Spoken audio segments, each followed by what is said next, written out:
नमस्कार। आज हम एक राजनीतिक पहेली को सुलझाने की कोशिश करेंगे। डबरा की पहेली।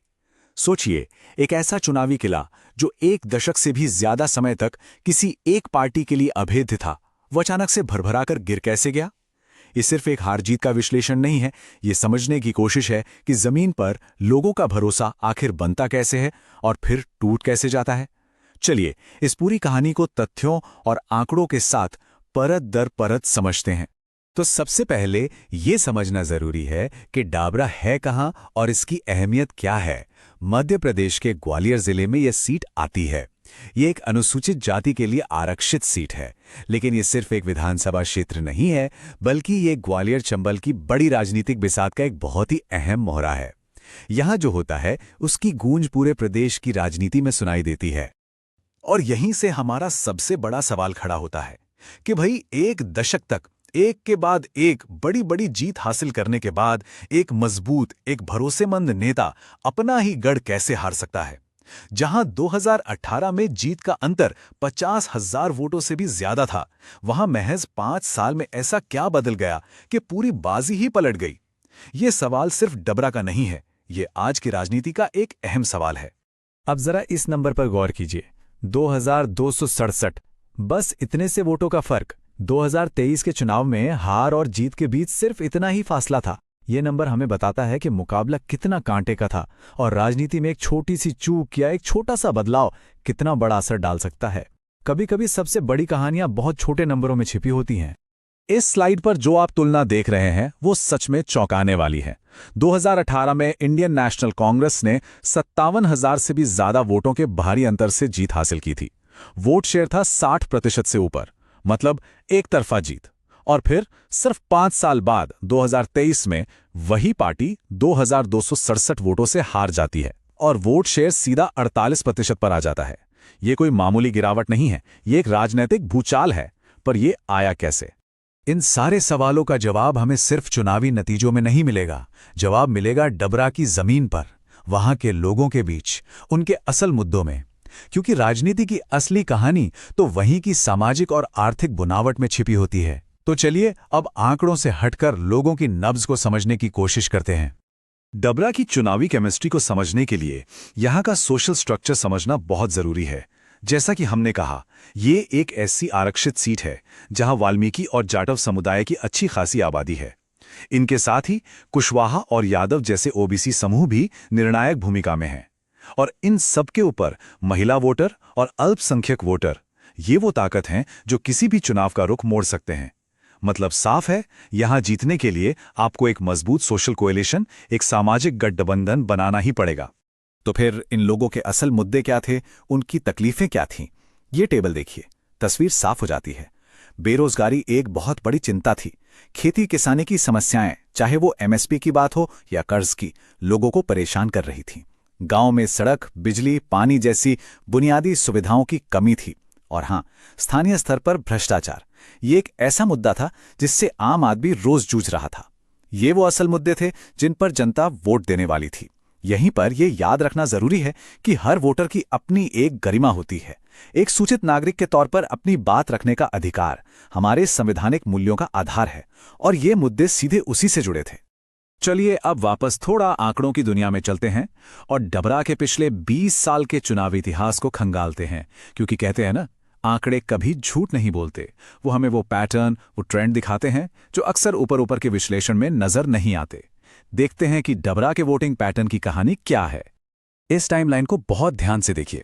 2003 में बीजेपी की एक बहुत ही मामूली जीत के बाद 2008 से कांग्रेस का सुनहरा दौर शुरू होता है। 2008 में जीत का अंतर 10,000 पार। 2013 में ये बढ़कर 33,000 हो जाता है और 2018 में तो ये अपने चरम पर पहुंच जाता है। लगभग 57,000 वोटों की विशाल जीत। मतलब एक दशक तक लगातार जीत का ग्राफ ऊपर ही ऊपर गया। और फिर 2023 में अचानक सब कुछ उल्टा हो गया। पार्टी सिर्फ 2,267 वोटों से हार गई। ये एक सीधी चल रही कहानी में एक बहुत ही नाटकीय मोड़ था। ये बार चार्ट उस बदलाव को और भी साफ साफ दिखाता है। 2018 में कांग्रेस का वोट शेयर 60% से ज्यादा था। 2023 में ये लुढ़क कर 48% पर आ गया। सीधा सीधा 12% वोटों का नुकसान। और ये वोट गए कहां? देखिए, बीजेपी का वोट शेयर उछलकर लगभग 47% पर पहुंच गया। मतलब ये साफ है कि वोट सीधे सीधे एक खेमे से निकलकर दूसरे खेमे में गए। ये सिर्फ नाराजगी नहीं थी, ये वोटों का एक बड़ा ट्रांसफर था। और इस कहानी में एक और बहुत दिलचस्प मोड़ आया। 2023 के चुनाव में जो तीसरी पार्टियां थीं, उनका वोट लगभग खत्म हो गया। जैसे बहुजन समाज पार्टी, जिसका 2018 में करीब करीब 9% वोट शेयर था, वो 2023 में सिमटकर सिर्फ 2.5% पर रह गया। इसका सीधा मतलब ये हुआ कि लड़ाई अब पूरी तरह से बाइपोलर यानी दो ध्रुवीय हो गई थी। मुकाबला आमने सामने का था, कांग्रेस बनाम बीजेपी। ऐसे में एक एक वोट की कीमत कई गुना बढ़ जाती है। तो अब तक हमने ये देखा कि क्या हुआ, नतीजा कैसे पलटा, आंकड़े कैसे बदले। अब हम उस सवाल पर आते हैं कि ये क्यों हुआ। 2023 के इस फैसले के पीछे की असली वजहें क्या थीं? चलिए इस चुनावी नतीजे की चीरफाड़ करते हैं और इसकी जड़ तक पहुंचने की कोशिश करते हैं। और जब हम विश्लेषण करते हैं तो एक वजह सबसे बड़ी और सबसे निर्णायक बन के सामने आती है, वो है इमरती देवी।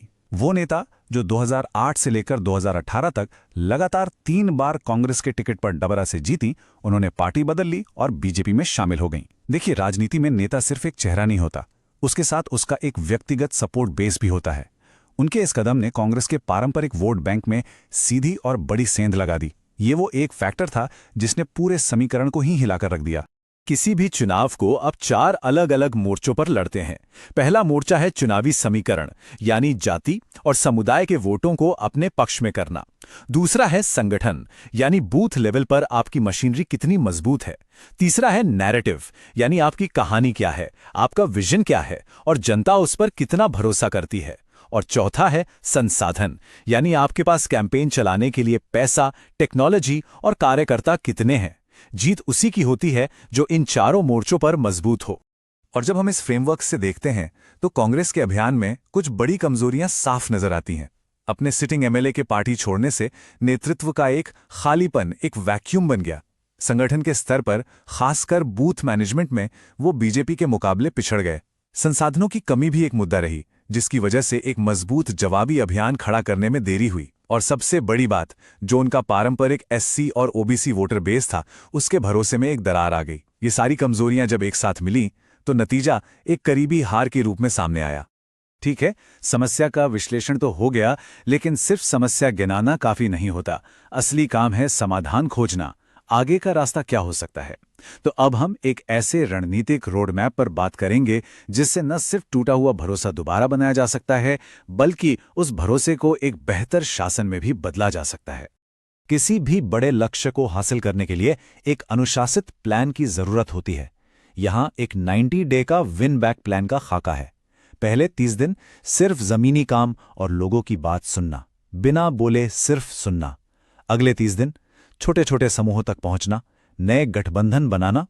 उसके बाद के 20 दिन बड़े पैमाने पर जनसंपर्क और रैलियां। और आखिरी के 10 दिन सिर्फ एक काम, गेट आउट द वोट, यानी हर एक समर्थक वोटर को पोलिंग बूथ तक पहुंचाना। एक एक करके चरणबद्ध तरीके से काम करना ही सफलता की कुंजी है। और आज के दौर में आप डिजिटल दुनिया को नजरअंदाज नहीं कर सकते।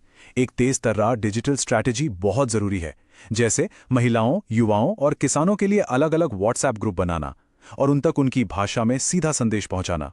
जो लोग कम पढ़े लिखे हैं, उन तक उम्मीदवार की आवाज में वॉइस नोट्स भेजना एक बहुत ताकतवर तरीका है। इंस्टाग्राम रील्स के जरिए उम्मीदवार की एक मानवीय छवि बनाना और फेसबुक पर सिर्फ स्थानीय मुद्दों को लेकर टारगेटेड ऐड चलाना। और सबसे जरूरी, अफवाहों और गलत खबरों का तुरंत जवाब देने के लिए एक फैक्ट चेकिंग टीम का होना।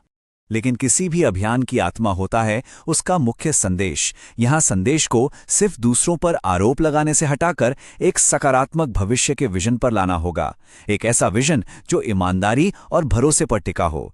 जैसे एक थीम हो सकती है, विश्वास जो कमाया था कांग्रेस उसे लौटाएगी। ये संदेश दल बदल की राजनीति के खिलाफ एक नैतिक स्टैंड भी लेता है और वोटरों के साथ एक भावनात्मक रिश्ता फिर से बनाने की कोशिश करता है। और जब हम संवाद की बात करते हैं तो भारत के डीपीडीपी फ्रेमवर्क के तहत हर व्यक्ति की प्राइवेसी और सहमति का सम्मान करना भी उतना ही जरूरी है। भरोसा सिर्फ बातों से नहीं, सही आचरण से भी बनता है। लेकिन हमें यह हमेशा याद रखना होगा कि चुनाव जीतना अपने आप में मंजिल नहीं है।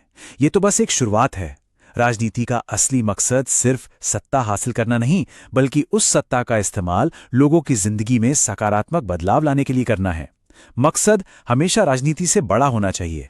और इसी सोच को ये एक लाइन बहुत खूबसूरती से बयान करती है। असली जीत चुनाव जीतना नहीं है, बल्कि शासन करने के लिए लोगों का भरोसा जीतना है। ये भरोसा यही लोकतंत्र की असली करेंसी है। जब जनता को यह लगता है कि उनकी आवाज सुनी जा रही है, उनकी समस्याओं का समाधान हो रहा है, तभी कोई भी चुनावी जीत सार्थक होती है। और जाते जाते मैं आप सबके लिए एक सवाल छोड़कर जा रहा हूं। आज के इस दौर में जहां नेताओं की वफादारियां इतनी तेजी से बदल रही हैं, राजनीतिक दल ऐसा भरोसा कैसे बना सकते हैं जो सिर्फ एक चुनाव तक ना चले, बल्कि उससे भी आगे लंबे समय तक कायम रहे? इस सवाल का जवाब खोजना ही आज की राजनीति की सबसे बड़ी जरूरत और सबसे बड़ी चुनौती है। अगर आप एक जन केंद्रित नेता बनना चाहते हैं और अपने निर्वाचन क्षेत्र का उत्थान करना चाहते हैं, तो blueprintstrategies.ai से mgr@blueprintstrategies.ai पर संपर्क करें या 08042041602 पर कॉल करें। Purpose beyond politics.